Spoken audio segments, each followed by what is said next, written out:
Oke Pak Tamim, kita wawancara sebentar tentang kejadian 4 November kemarin, tentang penistaan agama yang dilakukan Basuki Cahayapurnama. Menurut Tamim sendiri, komentar bagaimana untuk menyikapi itu?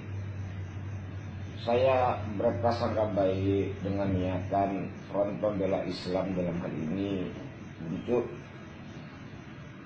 meminta pertanggungjawaban kepada Ahok sebagai pelaku penistaan terhadap Islam. Ya, jadi saya akui jempol dalam hal itu. Namun ada hal-hal yang perlu saya kritisi pada saat terjadinya hal tersebut, ya kan? Antara lain prosesnya, ya kan? Kalau ini yang dilakukan oleh FPI itu adalah amar ma'ruf nahi munkar, maka amar ma'ruf dan nahi munkar itu adalah satu paket yang harus terselesaikan semua tuntas sesuai dengan tuntunan Allah dan Rasulnya. Nah, kalau dibilang demo, kalau dia adalah amar ma'ruf, maka yang berdemo kepada Ahok, kepada Jokowi selaku penanggung jawab penyelenggara negara hanya beberapa ulama datang, wih Jokowi, wih Ahok, kamu udah salah melakukan begini, kamu harus berubah, kalau enggak kamu bahaya. Nah, kalau si Jokowi atau Ahok ini bandel, enggak mau menyadari bahwa itu suatu kesalahan, maka keluarlah proses kedua yang namanya nahi munkar. Nahi munkar ini membutuhkan kekuatan. Maka ketika pemimpin muslim mengajak umat untuk bersama-sama nahi munkar, artinya pemimpin muslim mempersiapkan dirinya dan umatnya untuk berdarah-darah kalau harus terjadi pada saat nahi munkar tersebut. Jadi bukan lagi demo. Demo itu hanya pemimpin saja yang berdemo.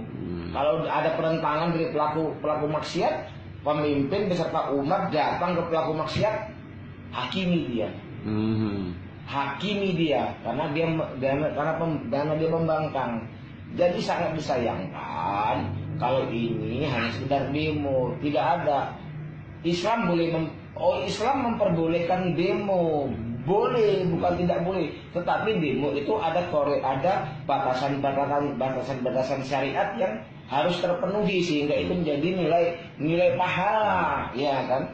Nah, demo hanya itu tadi, ya kan? Kalau udah mengerahkan massa itu adalah upaya nahi munkar.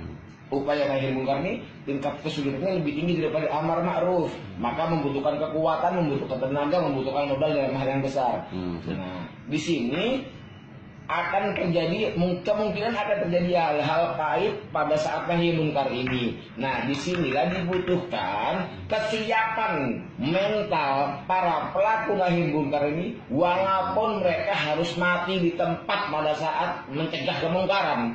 Nah, sangat disayangkan ketika para pendemo ini berdemo dan kemudian mereka meneriakkan awas provokator, awas provokator, awas provokator.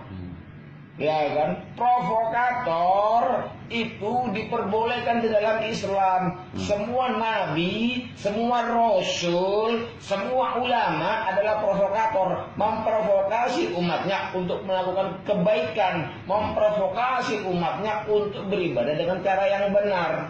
Ya, kalau awas provokator dengan tujuan awas provokator pada saat demo dengan tujuan untuk memperlemah semangat jihadnya umat, ini sudah salah besar. Jadi terkesan bahwasanya demo ini, ya kan, adalah demo yang santun, adalah demo yang santun dalam anggapan apa? Tidak semua kesantunan itu baik.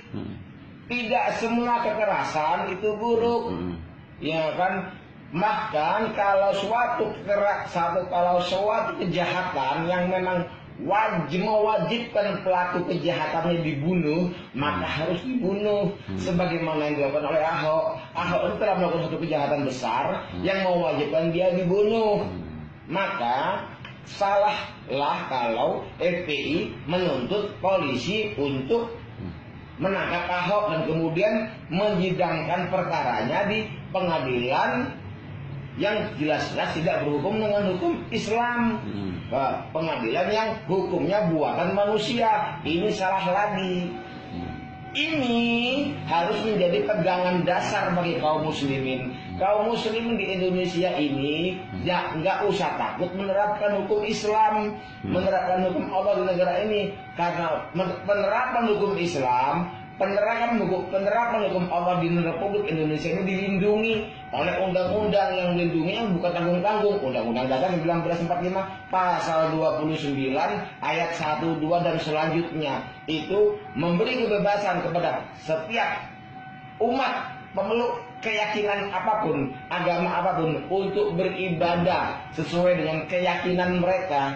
Sedangkan di dalam Islam, ibadah bukan hanya sholat, bukan hanya haji, bukan hanya zakat dan puasa, saum, ya kan? Tetapi merajam orang berzina itu ibadah, membunuh orang kafir itu ibadah, ya kan? Memberantas kemaksiatan itu ibadah, ya kan? Nah, kalau ada seseorang yang melanggar hukum Islam ini, hukum Allah ini, diterapkan kepadanya vonis hukuman sesuai dengan apa yang telah Allah tentukan di negara ini, dipersilakan karena dibebaskan umat Islam beribadah sesuai dengan keyakinan masing-masing. Jadi tidak perlu ada kitab perundang-undangan khusus mengenai syariat Islam. Berdasarkan itu saja maka menjadi dasar bagi kita kaum muslimin ini di negara ini untuk berhukum dengan sesuai hukum Islam, ya kan? Nah, jadi kasus Ahok ini harus diselesaikan sesuai dengan hukum Islam. Kalau Ahok diserahkan kepada hukum yang bukan hukum Islam, harus ditangani oleh polisi, kemudian menggunakan kitab undang-undang hukum acara pidana, kemudian divonis berdasarkan kitab hukum pidana yang vonisnya sangat bertentangan jauh dengan hukum Allah dan petunjuk Rasulnya. Ini satu kesalahan lagi. Ini satu kesalahan. Tidak, jangan mencampur baurkan yang Islam dengan yang bukan Islam. Kalau mau jadi Islam, Islam saja.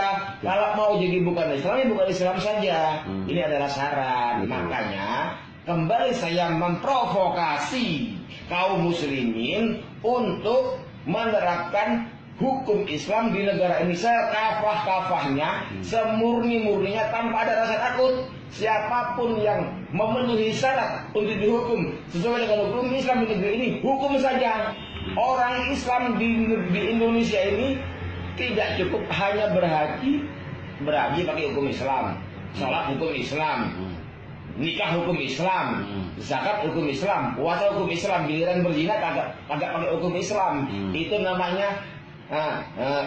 namanya beriman kepada sebagian, kafir terhadap sebagian.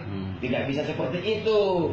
Di dalam surah Al-Maidah ayat 50, ya kan?